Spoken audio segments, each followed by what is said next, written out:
Good morning, everyone. My name is Angela Damiani. I'm the CEO of NEWaukee, and today I'm joined here by my incredible business partners, Nuance's CEO, Amanda Daring, and Rivet CEO, Jeremy Foyet. We are going to discuss exactly that, the state of the state as it relates to this remote, hybrid, in-person work reality. And we're going to try to answer the question. Hopefully you guys will be able to help us too. Is it working? As we all know, the workplace has changed and continues to evolve rapidly. The rise of hybrid and remote work has fundamentally altered the workforce. And while these new arrangements may offer many benefits, they also present some pretty interesting challenges. So we only have 27 minutes with you all, but let's dive right in. Amanda, I'm going to pick up first. Do you want to introduce yourself a little bit and then share your perspective on what the impact of this new reality has been on productivity, engagement, well-being? Where do you sit on all this? Sure. It's a loaded question. I have 21 minutes, right, to answer it. So I'm Amanda Daring. I'm Angela and Jeremy's co-founder at Newance. Newance is a talent advisory firm. So we help with recruitment, fractional people leadership, and strategic talent projects. And so we're thinking about work and the future of work and what it all means all the time. The mistake I think people make when it comes to the discussion around remote work is thinking that it's a binary yes or no. I think people are either like, yep, remote's awesome and it's the only way to be, or they're like, nope, in person is it and that's it.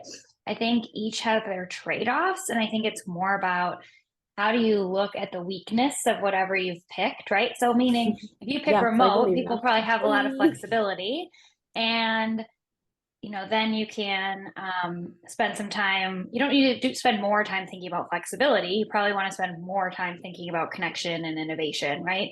Versus if you're in person, you might have a little bit connection, innovation, some of those things might come a little bit easier, but you might spend more time thinking about flexibility. So for me, it's more of a spectrum.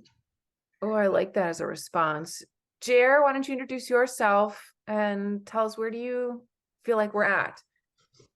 Yeah, my name is Jeremy Foyt. I'm the CEO of Rivet, and we work a lot in connection. And so what we do is build connection journeys for employees around new hire onboarding, around mentorships, around internships, to make sure people are connected and not just around communication. And I think to go off Amanda's point, where I see the biggest failure is people mistaking what communication is and what connection is, because they're two different things. There's plenty of ways to communicate. We could probably communicate 16 different ways to get the same report or same feedback from somebody, but the connection and how we understand each other is different. And I think the future of remote work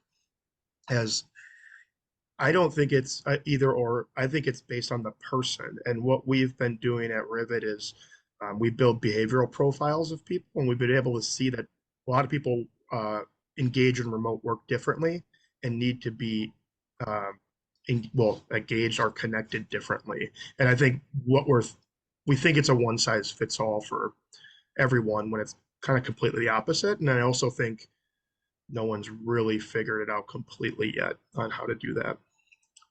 I mean, maybe the next $1 million idea is how to train people to be remote leaders.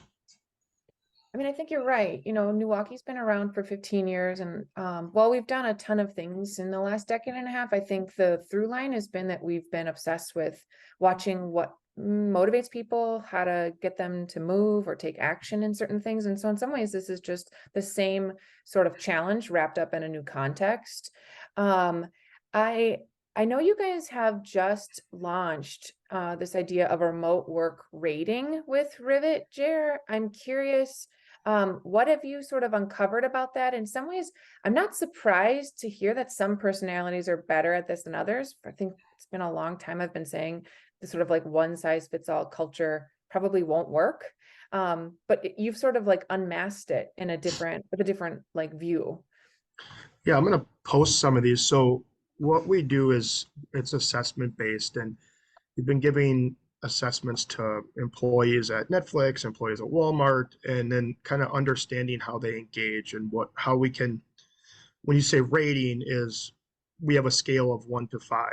The higher the rating, the more likely are they will have to succeed. They'll succeed, or they'll embrace remote work. I wouldn't say everybody can succeed at it, but they'll embrace remote work head on, and they'll need less guidance. I'm going to just post them here in some of these. And when I say customization, what we learned, just people just need to be engaged differently. And you can kind of start to see the differences between all of them. Some people will just absolutely, like, if you have the thinker personality, will absolutely thrive in most work environments because they're really good at productivity, working with their heads down. And then you have someone like myself, who won't necessarily be the best at it, but loves isolated work, but also really loves that collaboration and that in-person kind of back and forth that you get. So there's just kind of some people in the middle and some people that are going to be completely different. But I'm gonna post all these here. If you want to find out what you are, I think someone shared the website, and you can go take that assessment. It takes about 7 minutes if you want to do that. If I'm understanding this correctly, if I'm a dreamer and my remote work rating is only a 1, does that mean that I should be looking for a job that is in person in order to succeed, or I should be asking my manager for more in-person experiences? How do you sort of apply this to this topic of where and how you work? I think there's two things. One is, if you're a dreamer, it doesn't mean you can't work remotely. I mean, I know Okay. plenty of dreamers. And again, I think it goes back to what Amanda said first, is it's going to be job dependent too, and what kind of your role is. I know plenty of dreamers that might own their own business and they work remote, and it's not a problem for them. But that's because they have a routine and they work through their routine, and they're kind of held to that standard. Where it could get off, where it can get really kind of messy, is if you're not engaging in the corporate culture because you're not engaged properly. I think yeah, and I think Ben, who's my business partner at Rivet, what he's saying is that what we'll do is connect people with people that will help them kind of through that process, and be a good counterpart for them inside of a company to help them through that. But so some dreamers, when they first even started a company, they need to be engaged completely differently. We need to also figure out what that process is along the way, and that could be this person needs a lot more communication, or this person. I guess one of the things that dreamers need the most, and I think this is generally what companies hate the most, but I think it's one of the most kind of underrated thing for dreamers, is to encourage like nothingness. What do you mean I by think that? Nothingness. um, I think it's the most hated thing by leaders, but I think it's one of the best things innovators can do. So if you've ever went for a walk or took a shower or worked out, and you had like that kind of, you're able to synthesize that like input of that data and turn it into something like a brilliant idea. I think we think too much about heads down work and not enough about nothingness when you're trying to have a breakthrough. And a lot of that stuff used to come in person with Mm-hmm. another, because people were taking other ideas. But a dreamer, for example, is going to need more of that time. So I don't, you have to figure out ways to do that when you're remote. But I mean, I remember reading an article by I can't remember her name, but she was the creator of Spanx. And she said she used to get Sarah all her Blakely. best. Yeah, she used to get all her best ideas at stoplights. And then, I remember, and there was like this large article, that guy that created the West Wing, he got all his best ideas in showers. He used to take 6 to 10 showers a day because he had all his best ideas there. And so there's these things where, not to say that we're going to have a shower policy at work, but we need to understand that people's creativity time can be different for certain people than how other people get creativity. So a lot of times that means either people mistake that as remote work or in person. There's just different ways to go about it. I think part of the struggle people have, or part of the advice I would have for people if they're thinking about, if that struck them and outside of a shower policy, they're thinking about how to encourage that more, is that I think part of that is one level up to like goal setting. And I think sometimes the draw of in person can be, well, I see them and I know what they're doing, then they must be busy, right? Or if I see them and I know, or I can set a lot of like, it's not that hard to set like tactical goals, right? Or to be like, hey, how did you spend your week? it's a little bit harder just to like level one up and say like, oh, great, like moments of brilliance, right? Our goal is 4. Mhm. And so I think how leaders can get more comfortable with opening up that space is to get clearer on what the goals really are and how to articulate those and let people sort of figure out that, give people the where you're going and then, figure out how to make some more space for the how. I think of just doing a lot of remote work and seeing different companies and how they work, with some of our clients. I think the things I've seen that have been measured that I thought were some of the most interesting ways to measure success in remote work or even hybrid work is cooperation. Like, how do you measure cooperation between departments with whom you work with? Is that a success or is that a lot of conflict? Um, do people take time to reflect on things and how they make them better? I thought that was one that Pepsi uses a lot. Um, do they have SIPs? I mean, what are your systems in remote or hybrid work to encourage collaboration? That there's like, I know that we have a meeting once a week where we call it a crush session, but that's like, how do we expedite um, challenges and come up with different strategies and how to fix things that we might be struggling with, or how to expedite ideas. And I think the most important one that we measure a lot is, do I have strong personal partnerships at work? People I can go to, and that's the one that most companies struggle with because it's Yeah. seen as not an ROI, but like a nice to have. But it's No, probably that the makes most absolute important. sense. Which I think inherently we know as leaders, right? Like if you have a strong relationship with your coworkers, there'll be more trust there, your ability to collaborate, understand one another, advance your goals. All of that makes sense. But it feels like, just do that on your own time. You know what I mean? Like you have Yeah. work to do right now. And so it can be sort of not prioritized. Um, what do you think we've done well in the last 3 years since we've gone remote first, as a collection of businesses, to keep our culture alive and healthy, you know what I mean, and well? Is that to me? Either of you. Oh, okay. I can go first. Sure. Um, I think some of the advantage we have within the company is we get together in person a lot for what I would call like social connection. We haven't completely removed that as others have. So it's a little bit of an unfair advantage for people that are completely remote. Some of our work is social by nature, and so the highs of creating an experience for a brand um, is something that's a shared experience. Where I think like a lot of remote work doesn't have those big shared experiences, so it gets a little tougher. But I think our focus on training and listening and understanding has been a huge help. And trying to, I mean, we have internally try to have a pulse on what everybody's going through, and that could be professionally, but also personally. And I think having a strong focus on that helps people, or helps people be engaged.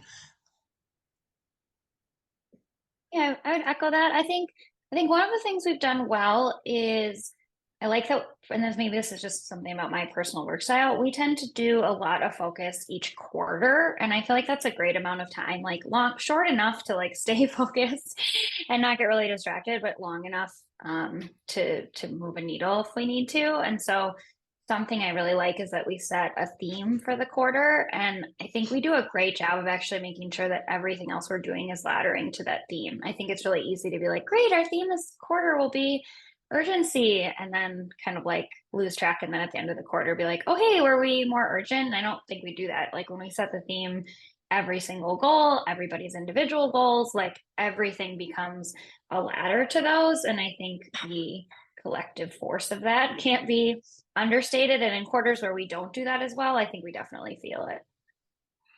Yeah, I agree with you. And I think I that would think if there's, oh, sorry, Andrew. go for it, Joe. Go ahead. I was just going to say, I think honestly, that's probably one of our biggest strengths is being able to be so explicit about what the goals are. Because to your point, how people will get there, Jer, because of their personality, because of their individual role, will all look different. But being able to have something that's really easy, expressly articulated that people can sort of see themselves through and ladder up to, I think is really key. I think when I read, I'm sure everybody on this call has looked into Gallup polls and, some of these larger remote work polls, but when I look at some of the top 4 challenges of people, the difference between in person and remote. So like, I think Gallup said people are 10% less likely to say someone cares about them if they're remote than in person. Mm. So what are the procedures leaders and managers have in place to make sure that's not an issue with your employees? Are people are less likely when they're remote to have their opinions feel like they count? What do you have in place to address that in your remote work? I think there's another one. What's the other stat they had? Employees are less likely to connect to a mission if they're remote. So there's all these things around cultural drivers and what are your traditions at your company and your unwritten rules. All those things are definitely less in remote. So I don't think we've cracked that code, and that's why people say remote doesn't work.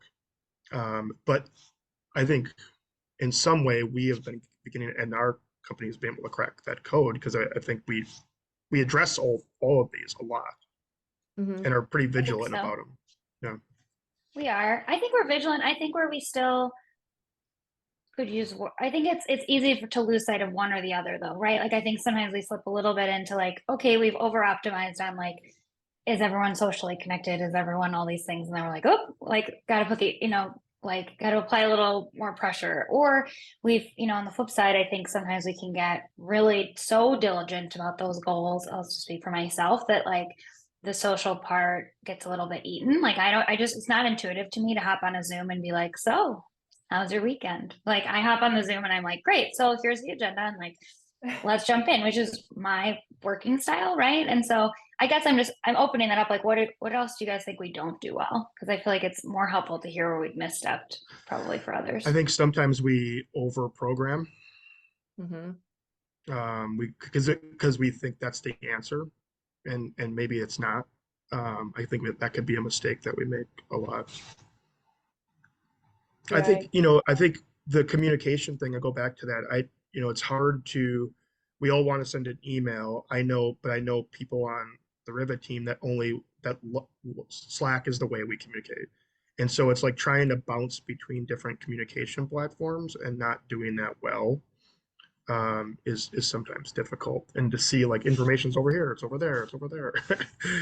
But that's the way some people communicate, and it like you're just adapting to that. Yeah, I think we do have some pretty awesome processes. So for anyone that's brand new to the organization, we actually asked them to make a user manual that explains how they like to work, how they like to communicate, things that we should know about them before we get started, so that because we're in a remote environment, we don't accidentally misinterpret those behaviors. I think it's an excellent practice and it's really fun as an onboarding experience, but I've had a chance to actually reread them, 6 months or even 12 months after someone has started and really finally understand, you know what I mean? Like going back and actually creating like a moment to have the team. To be honest with you, our whole team has spent the last couple of weeks intentionally collectively rereading our whole team's manuals one at a time, because I think most of the team have at least 2 to 3 years worth of tenure with one another. And so you tend to get in sort of these like ruts with the way that you communicate. And it's been very revelatory to actually like take advantage of that again, and see what that actually looks like. I kind of want to know though, what do you guys predict? 1 year, 5 year, 10 years? And then I'd love if there are questions the folks in the audience have, or your own predictions. It seems like the big call back home is more intense than ever. Home back as in back to your home office. Where do you think things will be a year, 5 years, 10 years from now? I can tell you what we're doing. So we're creating an office that feels, I keep telling people it feels like work from home, but not your home. So we're not mandating, but we are trying to create a space that feels more like homey and comfortable and a little less like classic corporate office, specifically for what we do, because a lot of our work tends to be individual. with like certain points where the collaboration points for us are really clear. They happen at the kickoff of a search. They happen in planning an event, right? Like these happen at the event, like for us. So that's our plan. I think my general prediction is that more jobs will become about taste and strategy and some of the things that are harder for AI to do. And I think right now there are a lot of jobs that are about completing lists. And I think people are under preparing for that shift because it's a lot easier for someone to tell you exactly what to do and then just do those things. And I think that will come into play with this. I think it's a lot harder to learn those strategic elements fully remotely, especially if you're newer in your career. I don't think that everyone will be back in an office 5 days a week, but I think some blend is probably where most, if not all of us will land. Yeah, I kind of go back to like 2021 when everybody said, yes, work out of home. We care about your safety. We care about your mental health. And then in 2022, everyone said it was the most productive year they've ever had. And now in 2023, everyone's going to be back. It has to be back in the office. So it's like kind of what we went through this. But I do think, I think we'll be hybrid. I think there'll be some jobs that will stick remote because we've always had remote jobs. But I don't think we fully understand. I mean, we kind of put ourselves into this, right? What's the main reason why people want to work from home? I'm guessing if you had to do the top three, one of those would be commute. Mm-hmm. So the way we've designed ourselves to have to travel so far to a certain place to be there for a couple hours and then leave is one of the functions of why we want to be remote.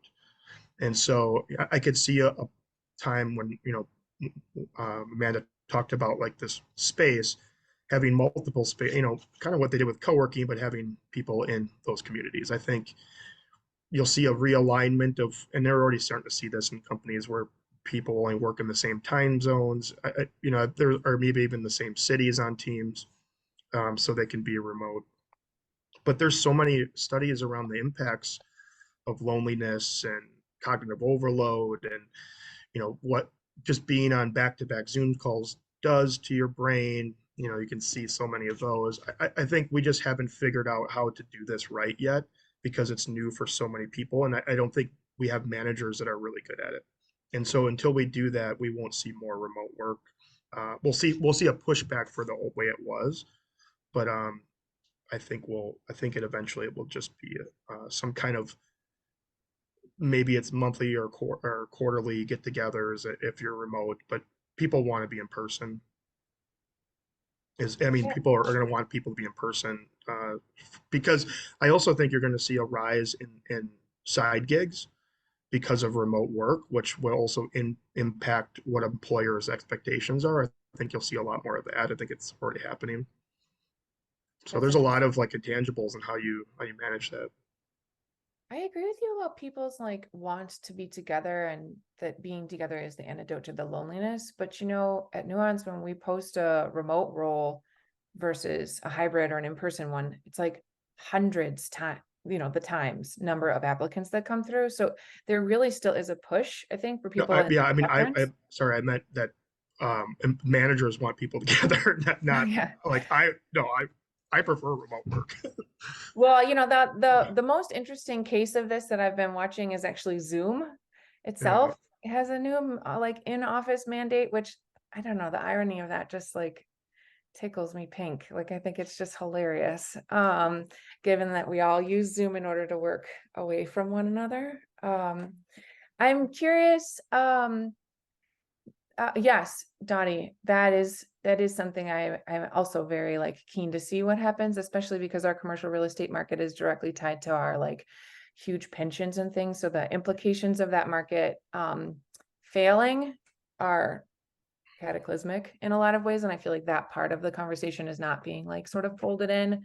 Are there other questions that people have or even their own predictions where we'll be in a year, 5 years or more? I see new housing developments. I've seen some of these, not in the United States as much, but overseas in Singapore, there's a lot of houses that one floor is completely office where people can go downstairs to work for, whether that's different type of broadband or different type of setting to get out. And the apartment unit that has maybe 100 units is a social space to meet other people, your neighbors, which I thought was kind of interesting. And it would not like it's your corporate office, but it's a place to get connection. You don't have to always get connection from your coworkers, I guess, is the. So I see office and living being one again in the That's future. interesting. Any questions from our guests here? You can feel free to unmute too if you want. You can tell us you think we're wrong too. Please do. These are way more fun than.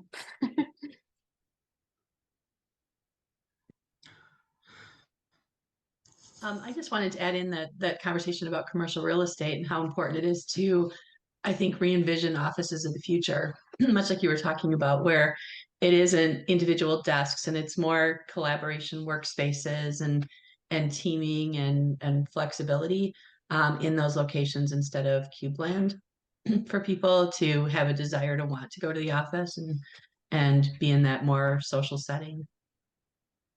It's I kind of agree. funny that I feel like in some ways companies will build things like Hershey did 100 some years ago, where they just built whole towns. I mean, Or Kohler and for you're that kind matter. of close, but you don't Yeah. have to go in, but you're close if something needs to get done. I see that kind of coming back, just because offices will convert to living as well. So Yeah, I mean, so I have rented some office or let some office space just so that I can get out of the house too. And I found that there's other people that have that need. So we all work remote, but we all kind of just work together in a little area at EagleNet. But yeah. but that's been pretty interesting to see as well. And people are asking their companies to pay for an office space outside their house, but not downtown, not they're all together, but they're still remote. So it's been kind of interesting to actually work with other people that are in the same situation, but don't all work for the same company. Well, here's a kind of a prediction where I think this is why I think we haven't figured it out. I don't think remote work is completely a technological problem or even a logistical problem in some ways, right? We can figure that out. It's an emotional thing and how you connect with your team and your relationships at work if it's going to be completely remote or even hybrid. And I think we haven't got the emotional part pinned down completely yet and how we handle that.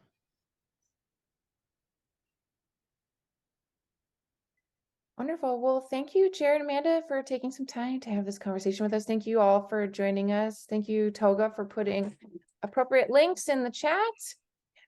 When we have our clubhouse up and available, we'd love to have you come by and see us.